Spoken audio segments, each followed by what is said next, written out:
अस्सलाम वालेकुम students differential equation के topic higher order non homogeneous linear differential equation में आज हम ऐसे इक्वेशन को डिस्कस करेंगे जिसमें हमारे पास फोर्सिंग फंक्शन पॉलिनॉमियल फंक्शन होगा। यानी फोर्सिंग फंक्शन हमारे पास पॉलिनॉमियल फंक्शन के इक्वल होगा। जो एफ ऑफ एक्स की वैल्यू होगी उसमें हमारे पास पॉलिनॉमियल फंक्शन होगा। जैसे कि हमारे पास ये लीनियर डिफरेंशियल इक्वेशन है नॉन होमोजीनियस, इसमें एफ ऑफ एक्स इक्वल है पॉलिनॉमियल फंक्शन के। अब ऐसे फंक्शन को हम कैसे हैंडल करेंगे इसको आज हम डिस्कस करेंगे। इसके लिए सबसे पहले हमें बाइनॉमियल सीरीज का पता होना चाहिए। बाइनॉमियल सीरीज क्या है और हम कैसे एक्सपेंड कर सकते हैं। तो हमारे पास 1 प्लस एक्स पावर n, इसको हम बाइनॉमियल सीरीज से एक्सपेंड करते हैं।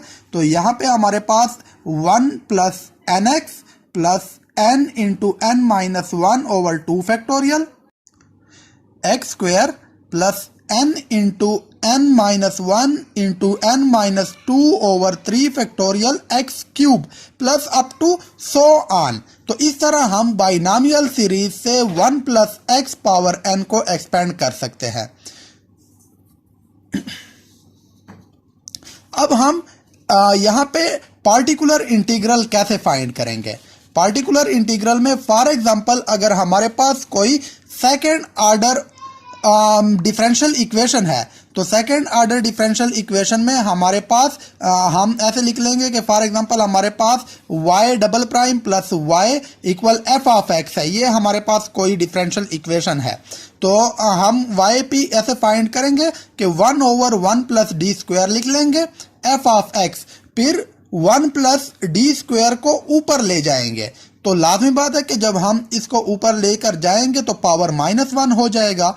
तो इसको फिर हम बाइनॉमियल सीरीज से एक्सपेंड कर देंगे और उसके बाद इस फंक्शन को हम डिफरेंशिएट कर देंगे। एक्सपेंड बाय बाइनॉमियल सीरीज इस तरह कि हमारे पास 1 प्लस -1, अब n जो है वो यहाँ पे -1 के इक्वल है तो -1 d के साथ आ जाएगा। जैसा कि यहाँ पे n था और x था तो ये d स्क्वायर है तो x की जगह d स्क्वायर है तो x की जगह d स्क्वायर लगा लेंगे प्लस -1 इंटू, क्योंकि n की जगह -1 यहाँ पे लगा लेंगे, फिर n -1 यानी -1 over 2 factorial d square x की जगह d स्क्वायर होल स्क्वायर कर लेंगे plus up to so on. और यहाँ पे f ऑफ x जो फंक्शन होगा हमारे पास उसको साथ साथ लिखते जाएंगे। तो अब यहाँ पे 1 माइनस डी स्क्वायर प्लस यहाँ पे -1, ये हमारे पास -1 -2 हो जाएगा, फिर -2 जब -1 से मल्टीप्लाई होगा तो +2 हो जाएगा। तो 2 और 2 फैक्टोरियल इक्वल होता है 2 के, तो 2 ओवर 2 और डी स्क्वायर पावर यानी डी स्क्वायर होल स्क्वायर तो ये d पावर 4 हो जाएगा plus up to so on F of X. इस तरह हम इसको एक्सपेंड करेंगे, फिर ये d जो है ये हम f ऑफ x पे अप्लाई करेंगे। यानी f ऑफ x को 1 के साथ मल्टीप्लाई कर लेंगे और d f ऑफ x पे अप्लाई कर लेंगे। d का मतलब ये है कि डेरिवेटिव। अब यहाँ पे d स्क्वायर है तो इसका मतलब ये है कि d square over d x यानी small d square over small d x, इसका मतलब ये है। तो अभी एक एग्जाम्पल इस पे सॉल्व करते हैं तो उसमें मजीद क्लियर हो जाएगा। एग्जाम्पल है हमारे पास यहाँ पे d4 minus 2d cube plus d into Y equal x power 4 plus 3x plus 1। तो यहाँ पे देखें तो फोर्सिंग फंक्शन में हमारे पास पॉलिनॉमियल फंक्शन आ गया है। ये हमारे पास पॉलिनॉमियल फंक्शन है। यहाँ पे हमारे पास फोर्थ ऑर्डर डिफरेंशियल इक्वेशन है। तो जब फोर्थ ऑर्डर डिफरेंशियल इक्वेशन होगी तो इसमें हमारे पास 4 कांस्टेंट आएंगे। यानी जब हम इसका होमोजीनियस पार्ट लेंगे तो उसमें 4 कांस्टेंट होंगे। तो इसको भी हम सेम जैसे हम पिछले क्वेश्चन सॉल्व करते आ रहे हैं वैसे ही सॉल्व करेंगे। सबसे पहले हम yc फाइंड करेंगे, उसके बाद फिर yp फाइंड करेंगे और फिर y इक्वल हो जाएगा yc प्लस yp के। तो यहाँ पे हमारे पास सोल्यूशन सोल्यूशन में हमारे पास दी कॉम्प्लीमेंट्री फंक्शन इज, ये हमारे पास कॉम्प्लीमेंट्री फंक्शन आ गया है, d4 minus 2d³ plus d into Y equal 0। उसके बाद हमारे पास ऑक्सिलरी इक्वेशन हम लिख लेंगे, तो ये हमारे पास ऑक्सिलरी इक्वेशन आ गई। अब यहाँ पे देखें तो यहाँ पे d⁴ minus 2d³ plus d equal 0, तो इन सब में हमारे पास d है, इसमें से हम एक d कॉमन ले सकते हैं, तो वो हम एक d कॉमन ले लेंगे। अब यहाँ पे हमारे पास आइदर d इक्वल टू 0 और d³ minus 2d² plus 1 equal to 0, तो d इक्वल टू 0 ये हमारे पास एक रूट आ गया है। अब 3 रूट बाकी रह गए हैं जो हमें इस इक्वेशन से मिलेंगे, क्योंकि यहाँ पे अगर हम देखें तो पावर 3 है, तो यहाँ से हमें 3 रूट्स मिलेंगे। तो इसको हम सिंथेटिक डिवीजन से सॉल्व करते हैं, और इसमें अगर हम 1 पुट करते हैं तो ये इक्वेशन इक्वल टू 0 आती है। तो यूजिंग सिंथेटिक डिवीजन हमारे पास इस तरह होता है कि सबसे पहले तो हम इसके कोफिशिएंट लिख लेंगे। d³ का कोफिशिएंट 1 है, d² का कोफिशिएंट -2 है, d यहाँ पे नहीं है तो उसका कोफिशिएंट 0 होगा, और 1 कांस्टेंट का ये हमारे पास 1 आ जाएगा। अब यहाँ पे जो पहला नंबर है इसको हम वैसे का वैसे लिख लेंगे, फिर इस नंबर को इस 1 के साथ मल्टीप्लाई कर लेंगे, 1 1 ज़र 1, तो ये यहाँ पे 1 आ जाएगा। अब -2 प्लस 1, तो -1 हमें मिल जाएगा। तो अब इस 1 और -1 को आपस में मल्टीप्लाई कर लेंगे, तो यहाँ पे -1 आ गया है, तो 0 -1 ये हमारे पास -1 वैल्यू आ जाएगी। फिर अब इस -1 और इस 1 को मल्टीप्लाई कर लेंगे, यहाँ पे -1, तो 1 -1 इक्वल 0, यानी हमारे पास रिमाइंडर जो है वो 0 बच गया है। तो ये रूट एक इसका 1 हो जाएगा, और यहाँ पे हमारे पास एक रूट पहले से हमारे पास 0 था, एक 1 आ गया है ये वाला, और यहाँ से हमें एक क्वाड्रेटिक इक्वेशन मिल जाएगी जो कि d² माइनस d माइनस 1 आ जाएगी इक्वल 0। अब यहाँ पे हम क्वाड्रेटिक फार्मूला को यूज करके यहाँ से हम 2 रूट फाइंड कर लेंगे। तो d equal -b plus -b² minus 4ac over 2a, इसमें हम वैल्यूज पुट कर लेंगे। हेयर जो हमारे पास क्वाड्रेटिक इक्वेशन थी, a की वैल्यू 1 थी, b की वैल्यू -1 और c की वैल्यू 1, तो ये पुट करके क्वाड्रेटिक, तो यहाँ पे देखें -1 इंटू -1 प्लस, क्योंकि b की जगह हमने -1 पुट की, plus minus -1² minus 4 into a की वैल्यू 1 और c की वैल्यू -1 और 2a की वैल्यू 1 आ गई। ये सारी वैल्यूज हमने पुट की और इसको सिंप्लीफाई किया तो माइनस माइनस प्लस 1 हो जाएगा, प्लस माइनस 1 प्लस 4 इक्वल यहाँ पे हमारे पास 1 plus minus 5 square root over 2 आ जाएगा। तो अब यहाँ पे हमारे पास चारों के चारों रूट हमें मिल गए हैं, therefore d equal 0 1 1 plus square root 5 over 2 और 1 माइनस स्क्वायर रूट 5 ओवर 2, ये 4 रूट्स हैं। तो यहाँ पे हमारे पास कांस्टेंट भी 4 आएंगे, क्योंकि रूट्स जब 4 आए हैं तो लाजमी बात है कि कांस्टेंट भी हमारे पास YC में 4 होंगे। तो यहाँ पे हमारे पास YC की वैल्यू आ जाएगी C1 e power 0x plus C2 e power x plus C3 e power 1 plus square root 5 over 2x और plus C4 1 minus square root 5 over 2x। तो क्योंकि e पावर 0 1 के इक्वल होता है तो यहाँ पे सिर्फ C1 आ जाएगा, बाकी वैसे के वैसे वैल्यूज आ जाएगी।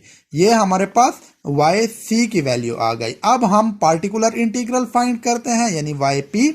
तो YP इक्वल 1 ओवर D, जो कि हमने d कॉमन लिया था, d into d³ minus 2d² plus 1, और यहाँ पे हमारे पास f ऑफ x जो पोलिनोमियल फंक्शन है, x power 4 plus 3x plus 1।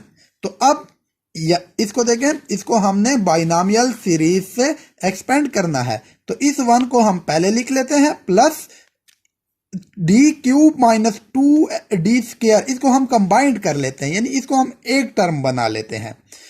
और यहाँ पे पावर हमारे पास +1 थी डिनोमिनेटर में, तो जब ऊपर जाएगा तो पावर -1 हो जाएगी, और 1/d को वैसे का वैसे लिख लेंगे, और बाकी जो हमारे पास पॉलिनोमियल फंक्शन है उसको भी वैसे का वैसे लिख लेंगे। तो यहाँ पे हम एक्सपेंड कर रहे हैं 1 + x पावर n। तो ये देखें, यहाँ पे हमारे पास 1 + nx + n × n + 1/2 factorial x² + up to so on. तो इसी तरह हम 1/d तो वैसे का वैसे आ जाएगा, 1 + d³ माइनस 2d² पावर -1, उसको हमने एक्सपेंड करना है, यानी n की वैल्यू हमारे पास -1 है। तो यहाँ पे हमारे पास 1 वैसे का वैसे आ जाएगा, प्लस अब n की जगह हमने -1 पुट करना है, और x जो है वो हमारा कंप्लीट d³ माइनस 2d² है, ये कंप्लीट हमारा x है। तो n की जगह हमने 1 पुट किया और x की जगह d³ माइनस 2d² पुट किया। इस तरह फिर यहाँ पे n की जगह 1 पुट की, यहाँ पे भी n की जगह हमने 1 पुट किया और -1। तो यहाँ पे हमारे पास /2 फैक्टोरियल, और x की जगह हम d³ माइनस 2d² पुट कर रहे हैं, तो ये होल स्क्वायर हो जाएगा, plus up to so on, और ये हमारे पास पॉलिनोमियल फंक्शन जो है वो आ जाएगा। इसी तरह इसको हम सिंप्लीफाई कर लेंगे, बाइनोमियल सीरीज हम यूज कर रहे हैं, तो बाइनोमियल सीरीज से ये हमने सारा एक्सपेंड कर लिया है। तो अब 1/d 1 माइनस, यहाँ पे देखें ये -d³ के साथ मल्टीप्लाई होगा तो -d³ हो जाएगा, माइनस प्लस हो जाएगा 2d², और यहाँ पे ये 2 के इक्वल होगा, तो 2/2, क्योंकि 2 फैक्टोरियल भी 2 के इक्वल होता है। और इसका हम स्क्वायर ओपन कर लेंगे, तो d पावर 6 हो जाएगा, क्योंकि d का क्यूब d³ d पावर 6 आ जाएगा, प्लस यहाँ पे 4 d पावर 4, फिर माइनस यानी 2ab, तो 4 ये 2d और d³ जब मल्टीप्लाई होंगे तो d पावर 5 आ जाएगा, plus up to so on, और ये फंक्शन साथ में हम लिखेंगे। तो अब इसको हमने मजीद सिंप्लीफाई किया, यहाँ पे 1 माइनस d³ वैसे का वैसे आ गया है, -2d², प्लस यहाँ पे देखें ये 4d पावर 4 को मैंने यहाँ लिख लिया है, माइनस 4d पावर 5 लिख लिया है, क्योंकि ये 2/2 1 हो जाएगा, और plus d power 6 plus up to so on, और यहाँ पे जो हमारे पास पॉलिनोमियल फंक्शन होगा वो वैसे का वैसे लिखेंगे।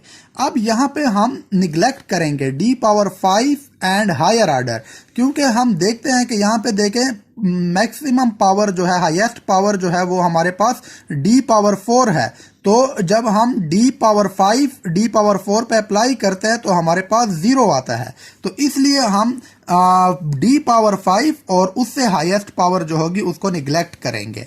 तो यहाँ पे 1/d 1 + 2d² minus d³ plus 4d power 4 into ये पॉलिनोमियल फंक्शन आ जाएगा। अब हमने क्या करना है, अब हमने सबसे पहले तो इस फंक्शन को हम 1 के साथ मल्टीप्लाई कर लेंगे, तो ये वैसे का वैसे आ जाएगा x पावर 4 + 3x + 1, फिर उसके बाद 2d² को हम इस फंक्शन पे अप्लाई कर लेंगे। इसका मतलब ये है कि हमारे पास ये d² जो होता है, यानी d² x power 4 plus 3x + 1, मतलब कि हम इसको डबल डिफरेंशिएट कर रहे हैं, d/dx